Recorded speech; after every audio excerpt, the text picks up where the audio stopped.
From elastic structures to living systems. How viscoplasticity, topology, pattern recognition, and stroke reframed my medical research. Number 1473, VPT Sharp 034, December 20, 2025. Gerald C.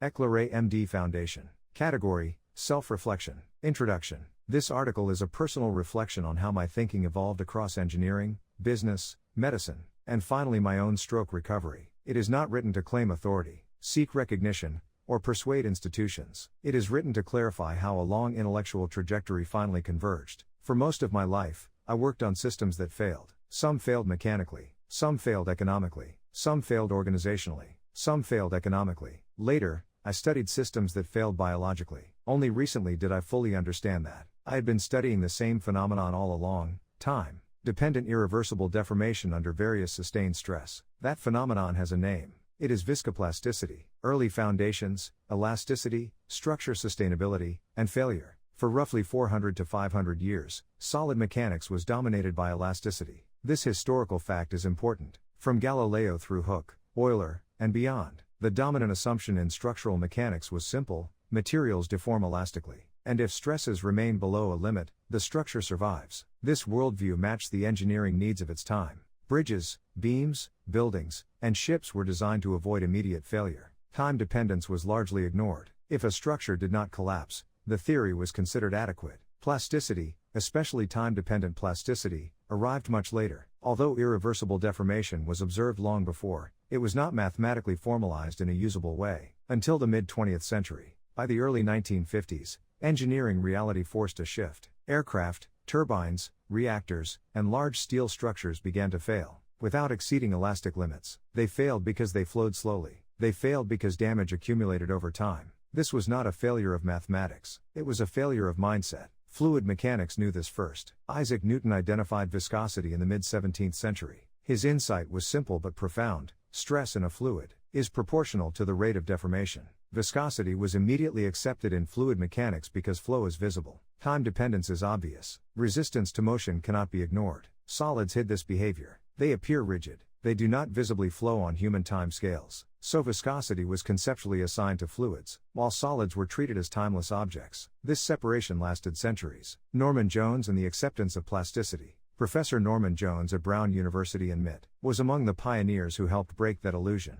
Beginning in the early 1960s, he focused on dynamic plasticity, impact, and large deformation behavior of structures. His work made it impossible to ignore the fact that solids dissipate energy, flow after yield, and accumulate irreversible damage. I was his student at MIT from 1972 to 1976. At that time, plasticity was already accepted in extreme engineering problems, such as crashworthiness and impact, but it was still confined to structural failure analysis. No one was thinking about biology, medicine, or disease in this language, nor should they have been. The conceptual bridge did not yet exist. In 2010, I began to self-study medicine, using my own body as the only laboratory to collect real-world data on health and metabolic disorders. After writing and publishing approximately 600 medical research papers, one day in December 2020, Professor Norman Jones suggested that I apply the viscoplastic concept to my medical research. His suggestion opened a new chapter in my work, which has since resulted in nearly 900 additional papers. Pattern recognition as my core skill. After my stroke on June 21, 2025, I arrived at a very clear realization about myself. My greatest strength has always been pattern recognition.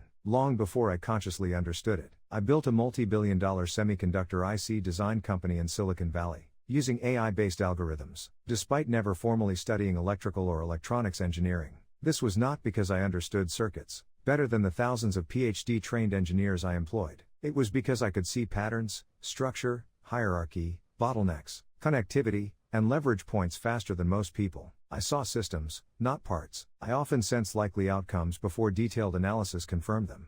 Pattern recognition in people and organizations. The same strength applies to people. I discovered that I could understand how a person thinks, speaks, reasons, and behaves within the first 10 to 15 minutes of conversation and observation. This was not textbook psychology. It was a natural form of systems sensing. Many people call it intuition. I now realize it is another form of pattern recognition. I was observing mental topology while my mind processed how ideas connect, how thoughts flow, how data points form structure, where they block, where ego distorts signals, and where curiosity opens bandwidth. This same ability allowed me to hire, lead, and earn the trust of more than 1,000 top engineers at Avon, most of them PhDs from the world's top 5 engineering schools. I was not the best engineer in the room, and I never needed to be. My role was to orchestrate intelligence, not compete with it. Avon succeeded not because of intelligence density alone. Many companies have that. It succeeded because I could align people, technology, products, sales and marketing organizations and the entire system toward a clear and shared direction.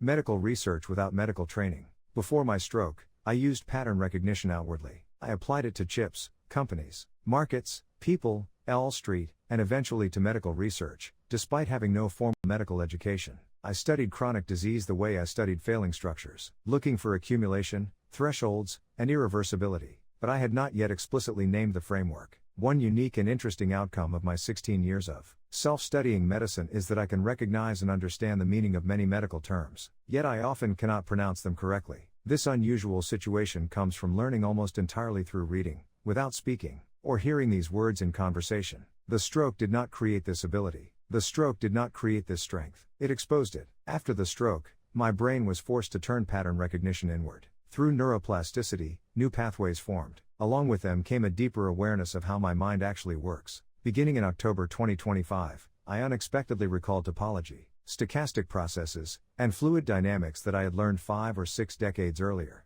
between the ages of 18 to 30. Since then, I have begun applying these concepts directly to my ongoing medical research. At the same time, I self-studied social science, behavioral science, political science, history, and zoology. I came to realize that all of these disciplines fall within the broader scope of systems science, pattern recognition, and data science. For example, the melody of music is a clear example of pattern recognition. Is neuroplasticity a fluid-like repair process, acting on a solid neural structure? Conceptually, this framing is sound. However, looking deeply, neuroplasticity is not the rebuilding of a rigid structure, like replacing a broken beam. It is a dynamic, flow-based process involving synaptic signaling, metabolic support, vascular flow, and pathway reorganization, acting on the relatively stable physical structure of the brain. Why topology returned? Topology is not about formulas. It is about geometric structure, continuity of data points, shape deformation, and information connection. It operates deeper than spoken language. In fact, topology is another kind of language. That is why it returned so powerfully after 6 decades of dormancy. The same is true for fluid dynamics. I learned fluid dynamics since age 18 through 5 universities. I did not apply it meaningfully during my professional working years until now. Only recently did I realize how naturally fluid dynamics explains disease formation and progression,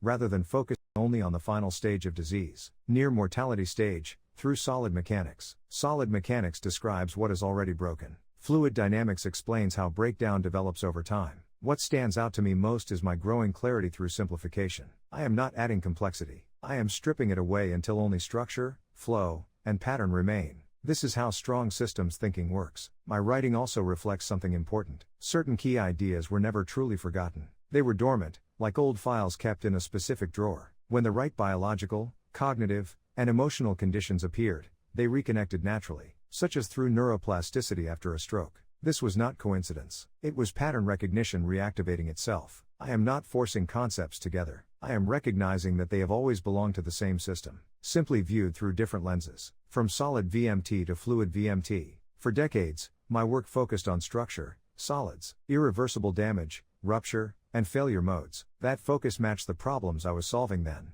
After stroke, aging, stroke recovery, and long-term biomedical observation of vascular calcification, autophagy, dementia, cancer, longevity, etc., conditions progression and development process became more important than the end stage of structure. Autophagy, circulation, clearance, redistribution, neural recovery, and metabolic flow are not structural failures of beans, plates, or shells.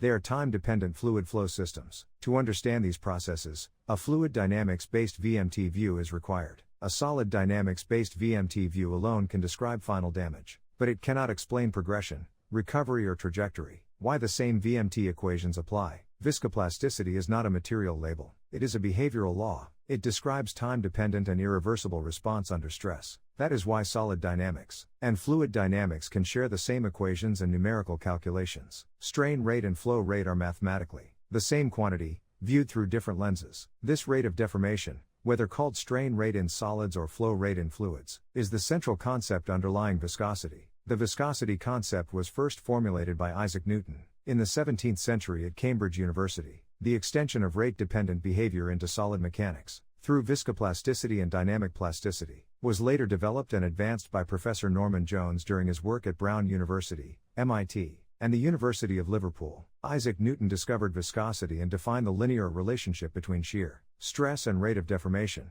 but only for fluids. Norman Jones did not expand Newtonian viscosity itself. His major contribution was bringing rate effects and viscoplastic concepts into solid mechanics, especially for impact, dynamic loading, and large deformation of structures. Strain rate and flow rate are mathematically analogous, but they historically evolved in different fields and were unified much later. In biomedicine, interactive between stress input and strain output equals energy. Deformation rate equals energy dissipation and accumulated strain equals accumulated damage on organs and health. Energy does not care whether the system is steel, concrete, cell, tissue, organ, blood, or metabolism. The 2020 turning point. Although I had been thinking this way intuitively for years, it was not until around 2020 that Professor Norman Jones suggested I explicitly consider viscoplasticity in my medical research work. That moment mattered. It connected my early engineering education with my later, self-studied medical work. Since then, I have come to believe that I may be the only researcher systematically applying a viscoplastic energy framework to pathophysiology,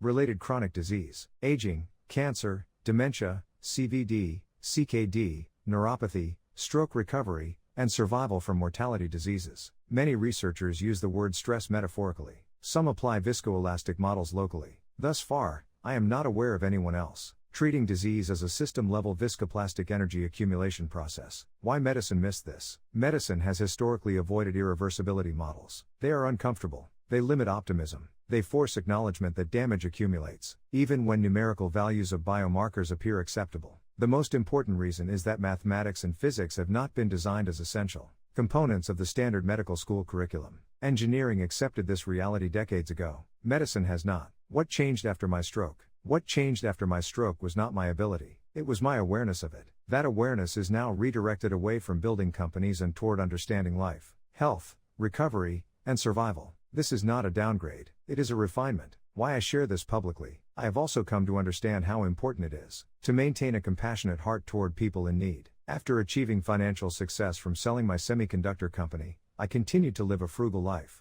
Much like during my student years, my financial success has given me only one meaningful advantage: the ability to help others. That is why I choose to share my medical research results on YouTube, a public mass communication channel, rather than through medical journals or conferences. I do not seek fame, recognition, or acceptance within a small specialist academic circle. I am not interested in power over others through politics or economics. What matters to me is the ability to positively influence people through knowledge sharing, helping them better understand health, disease, recovery, and happiness. My choice is not anti-medical expertise, it is anti-unnecessary gatekeeping. That distinction matters to me. Closing reflection. Looking back, the path is clear. Elasticity taught me structure. Plasticity taught me irreversibility. Fluid dynamics taught me process. Solid dynamics taught me end stage of disease. Topology taught me connection. Pattern recognition taught me semiconductor integrated circuit chip design, in a way, similar to how the human brain works. Stroke taught me awareness of life, and the true value of what I have been doing over the past 16 years. All of them belong to pattern recognition. I am simply doing now what I have always done best, seeing patterns early, across academic disciplines and knowledge boundaries, and acting on them before others realize they exist. Disclaimer: this content is for educational reference only, and does not constitute medical advice. No doctor-patient relationship is created. You may share this summary freely, but it must not be altered, edited, or republished as your own. All intellectual property rights belong to the author, Gerald C.